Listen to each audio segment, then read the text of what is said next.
Hi there. Welcome to Sunnyside Journals. Thanks for joining me today. I have a flip through of a 99-year-old book that I transformed into a journal. And I just recently finished it. And I thought you might enjoy going on a little journey through this journal. This book was published in 1922. It's volume 8 from the series of Journeys Through Bookland that they brought out in 1922. There have been many editions of Journeys Through Bookland. This one is from the series of 1922, so it makes it almost an antique. 99 years old. 3 more months and it would have been an antique. I had a lot of fun making this book, and I think it turned out really, really pretty. The embossing on it is so beautiful. You can see all around the edge of the cover. And it's got thistles and a bit of Celtic knotting. And of course, I just love this image that they've put on the front. I had to do quite a bit of repair work on the spine, which I was able to do from the inside out. I wanted to be able to keep the title. I just thought it was very pretty. However, there was quite a nasty tear down here, and if you follow my channel, you saw how I repaired it, and then you also saw how I came up with this idea to camouflage the kind of nasty scar that was there. And I really like how that turned out. I have put sari silk ties on this book because I have a feeling it's going to get quite a bit bigger with whoever the new owner is. I've already filled it with quite a bit of stuff, but I just thought, you know what, in case this gets bigger, the new owner might need some ties. So this is sari silk ribbon, and it's held on with eyelets on the front and on the back.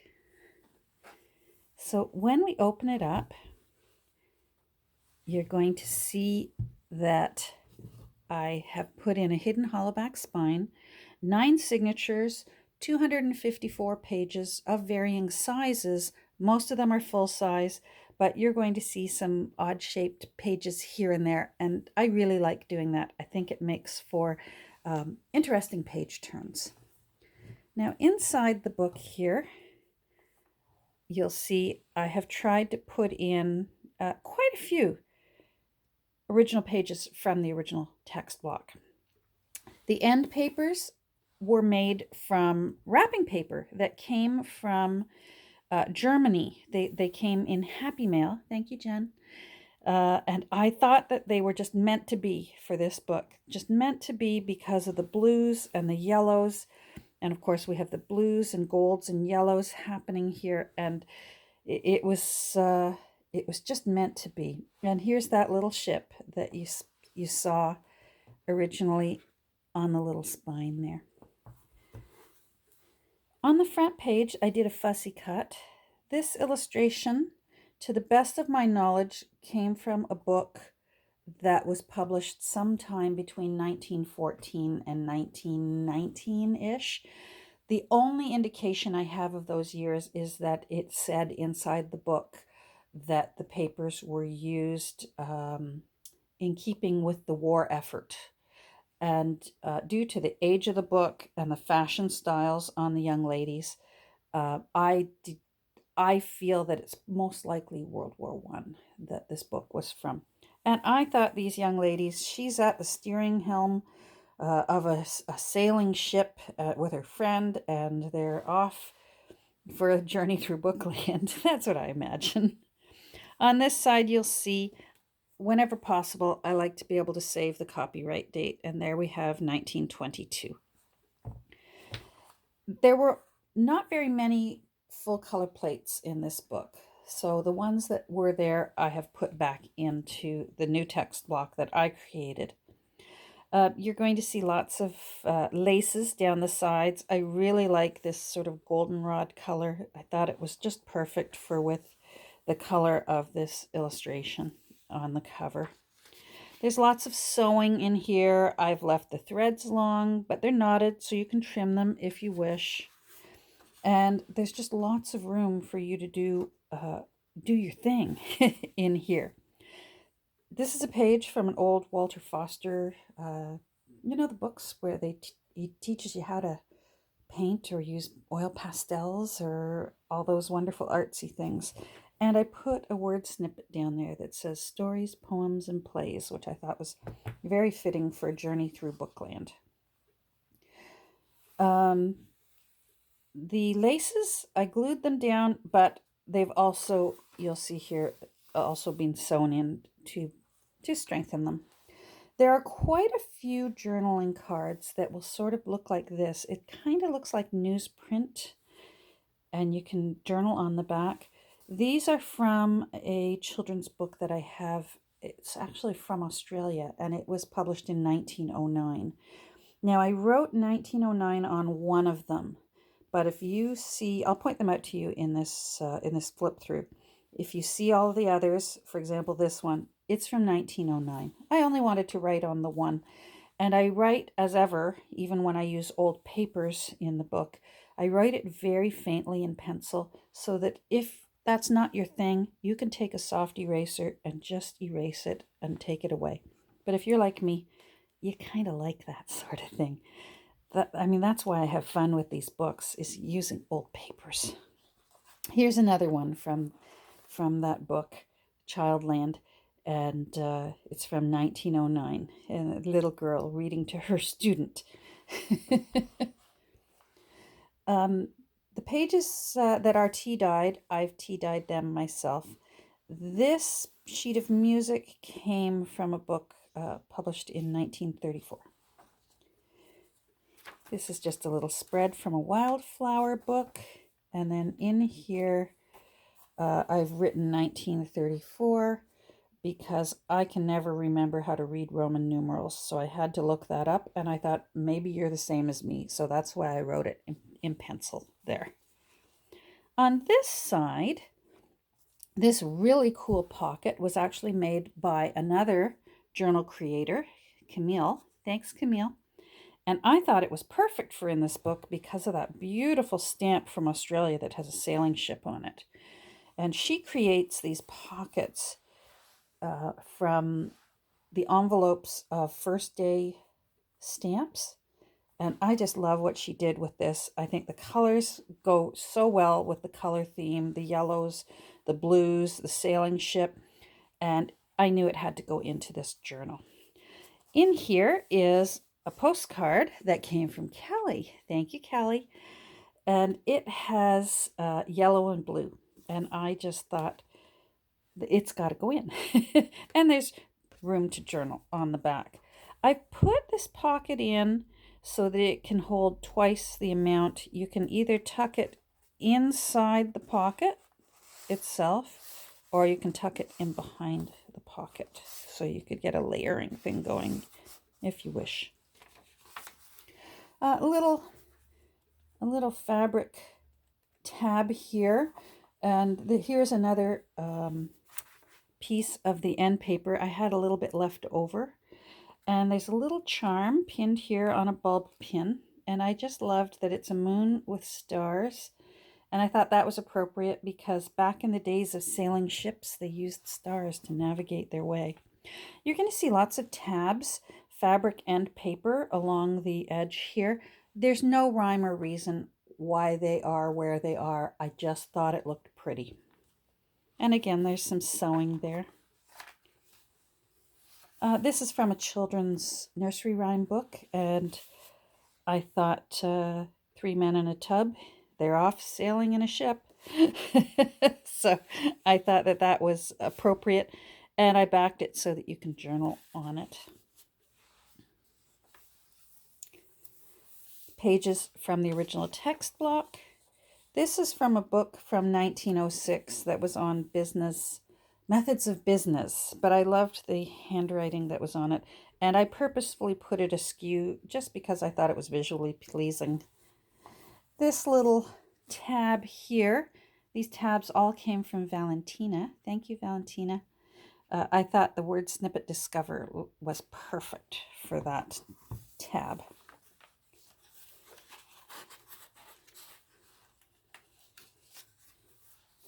This page is from a 1957 encyclopedia. And there is a little tea-dyed envelope here. The fussy cut is from a book that I had on the life of Laura Ingalls Wilder, so I thought that was appropriate on a journey through Bookland. And I liked this stamp because it had yellows and blues. Inside I've put some tea-dyed paper, and there's room for journaling, and I put a little stamping on it. You can put this wherever you like. I just have it here just because. I liked the map on this one, of course, because I was thinking of sailing ships and navigating and such. This pocket was created from a page out of a first edition Fun with Dick and Jane. And here you can see Sally and Spot went to school, and I liked it because there's children reading books there, and Sally's got a little book. And I put the word snippets from the page on there and did a bit of sewing around the edge. Here's another one of those journaling cards that I created from that 1909 book. And there's room on the back.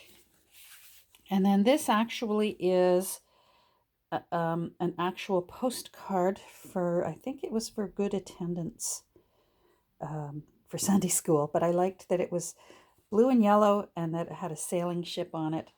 And from the year of the stamp, I estimate it's probably around 1923, unless they bought the stamp in 23 and then mailed it later.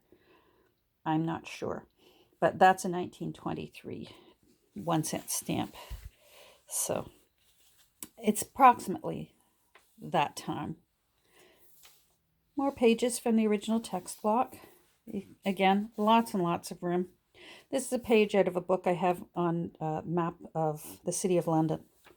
And here's where I explained that there's odd-shaped papers here and there. I like that. Vintage stenographer's paper. This is a page out of a Canadian French grammar book, and it's from 1954. And you'll see there's some pen marks here. That's from one of the original owners. This is vintage composition paper from a children's school book. I love the aging around the edges. Father Time and Mother Nature did that.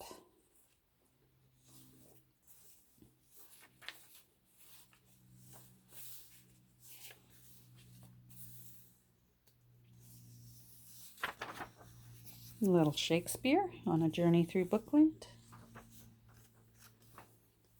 This page is from a book I have on the life of Saint Anne. It's in French, which I love, and I love the color of the paper. And it's that color because it was published in 1886. The page behind it is also quite old. It's from a book that I made a couple years ago. I made it into a journal. It was called The Book of Words, and it was from 1924. So again, I've written it down here in case you're curious. Lots of room. Lots and lots of room. I didn't take over too much. Oh, but here I had a bit of fun. I made some pockets from illustrations from Alice in Wonderland. This is the Mad Hatter's Tea Party. And so I played with the fussy cutting a bit and spread it out a bit. So that way we got two pockets, one on either side. And there's a bit of, this is an old bridge tally paper. Here's some tea-dyed paper. And then these playing cards came in some Happy Mail just last week. They came just in the nick of time. Now, I've aged them to make them a little bit older looking so that they match this 99-year-old beauty. And I figured since this is the Mad Hatter's Tea Party, it had to have the Queen of Hearts in it. And then she brought along some friends. So I've just tucked those in. You can turn them into journaling cards if you wish. I thought I would leave them be and leave that up to you. And then the page that I fussy cut this from still had the title at the top of the page because it was out of a book. So I cut it out and I drew on it to make it look like an envelope. just for fun.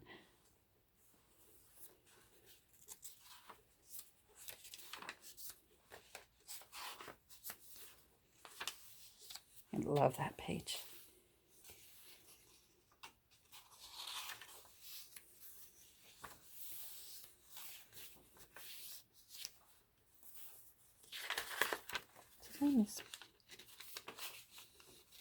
Sorry, I thought I had skipped 2 pages.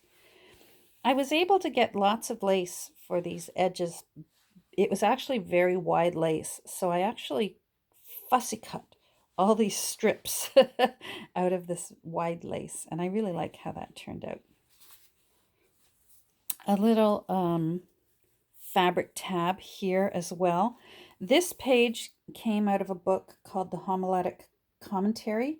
If you follow along with me, you'll remember that book. I fondly referred to that as Mr. Snooks. And it's from 1890, and it's just in beautiful condition for 1890. I put an old St. Christopher medal. I pinned it onto this tab, and he's the patron saint of travel. So I thought that was rather appropriate. And there's a few little beads on there. Let me bring that up closer so you can see it. A few little beads on there. I got this years and years ago. Before I even started making junk journals, I've always just enjoyed collecting unusual little things at the little stores that I love nosing through. On this side of this page, this will look familiar to you. It's from the book Make Way for Ducklings. And if you flip over this center thing, here comes Mom and Dad Duckling. So I really like how that turned out. But you can have fun with this centerpiece, and it's like a surprise on either side.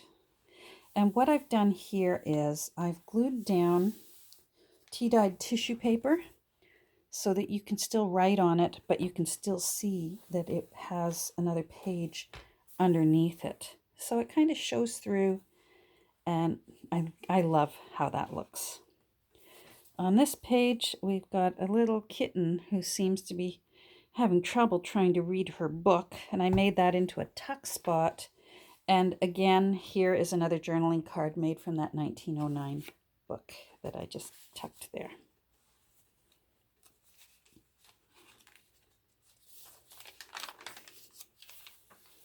Here's a page from Charlotte's Web, and this is when Wilbur is feeling a little bit better. He lost his friend Charlotte, but 3 of her daughters decided to stay on, and so he was feeling happy. He was feeling joy, as he said. So one of them got named Joy. This little bulldog clip here, it's actually new. I rested it myself, and then it's all been sealed. So that's ready to go. I love how these look. Isn't that cool? So that is new. They're very hard to find at thrift stores.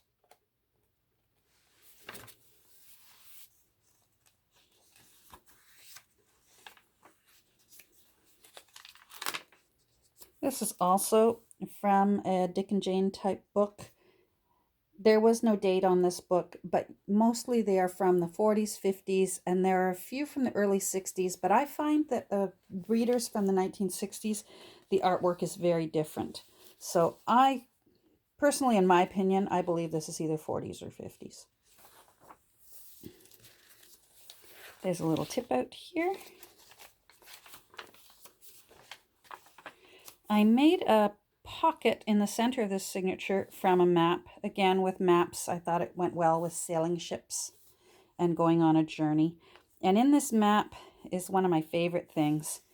This is from Where the Wild Things Are. And of course, Max went on quite a journey that night to where the wild things were, and he had quite a wild rumpus. So I used the word snippet wild rumpus from out of the book. This is from the actual book. Fortunately, the page that I took it from was quite blank on the back. These were the only words on the back of it, and I thought that made for a perfect journaling card for you. And I loved the way wild rumpus is just sort of sticking out there.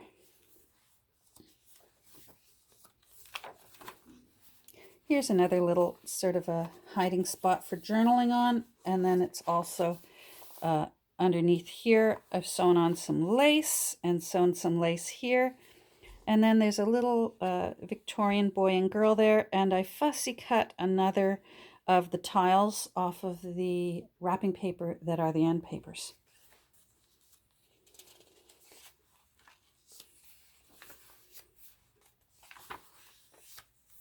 Another color plate from the actual text block.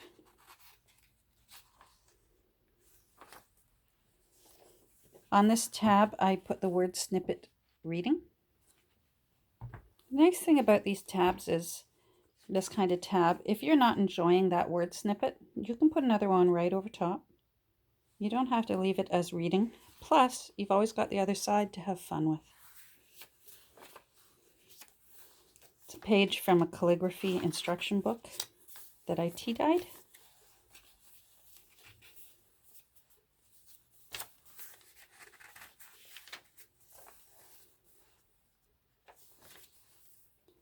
This tab I made from some Japanese rice paper that family members brought back for me from Japan.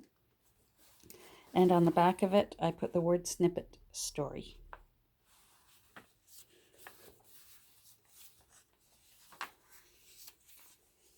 The illustrations, even the black and white ones, are very pretty for this book. This is just an old invoice that I tea-dyed. This is out of a bird book.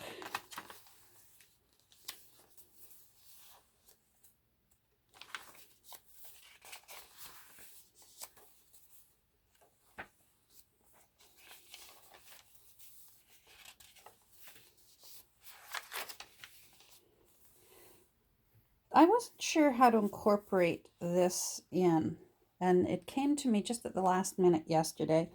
I knew I wanted it in this book, and it's from an children's alphabet book that I have. And of course, B is for book. It was a really big page, so I had to find a way to make it a bit smaller and fit it in here. So what I did was I cut around the edge of the book and made it into a pocket, and then I fussy cut the B and put it on the back.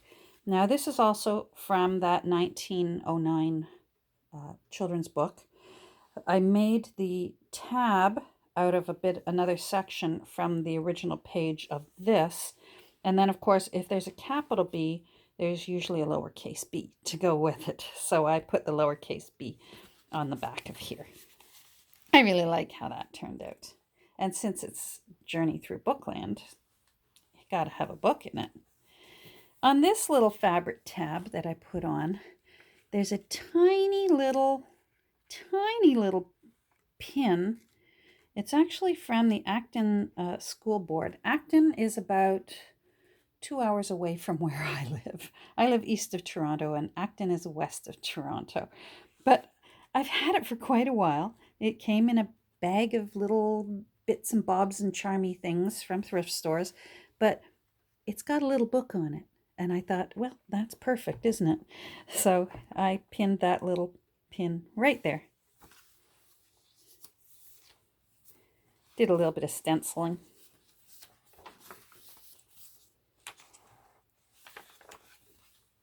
On this page, there's a little kitty cat here, and he's trying to work things out at school. And I sewed around the edge. And then again, here's another journaling card from the 1909 book, children's book from Australia. A little bit of music from a book that was published in 1909.